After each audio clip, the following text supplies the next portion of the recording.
Hello everyone, this is my third tutorial in a series of basics of crochet. Today we will learn the foundation chain, the first step of crocheting. Welcome to my channel Arca Studio by Vandana. I am using this cotton yarn and you can check the recommended hook size on the yarn label. I'll be using 3 mm hook as I crochet loose. Remember and select yarn and hook which is perfect for your project and feels comfortable to your hands.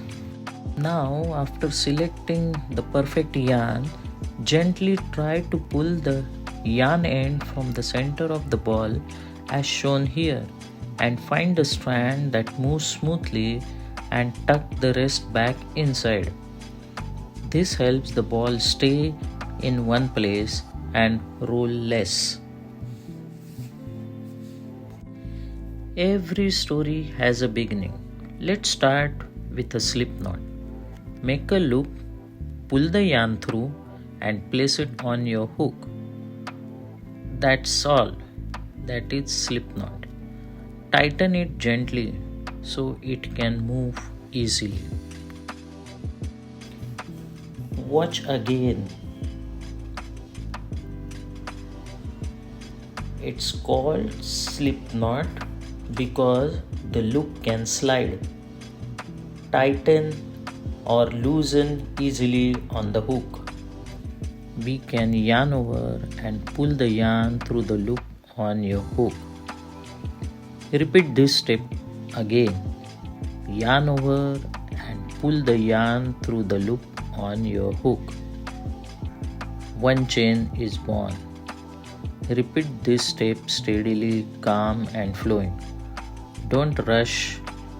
Crochet is not about speed, it's about rhythm. If your chain feels tight, your project may struggle to breathe. If it's too loose, it may lose its shape. Aim for balance, like life. Not too hard, not too easy. When you start any crochet project, counting chains is very important. Do not count the loop on your hook. Each V-shaped stitch is one chain.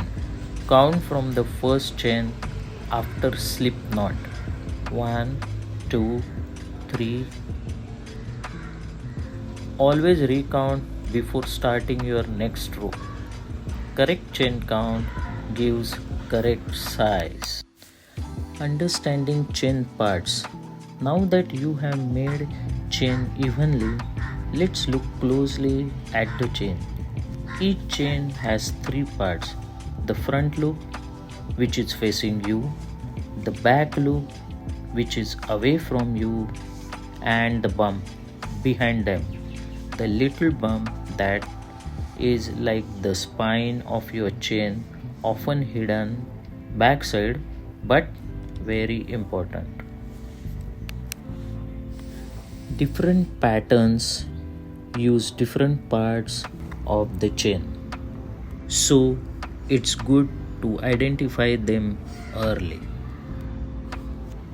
Each chain has a front loop, back loop and bump. Chains can be used in many creative ways. Practice daily and start your crochet journey today. You can also hold 2 or 3 yarn strands together and make chains to create a strong cord. Crochet chain can be used as drawstrings for pouches, keychains and boho style hair accessories. If you can make a chain, you can crochet anything. This is just the beginning. Keep practicing, keep creating and let your hands tell beautiful stories. Thank you for crocheting with Arca Studio by Vandana. Bye. Happy crocheting.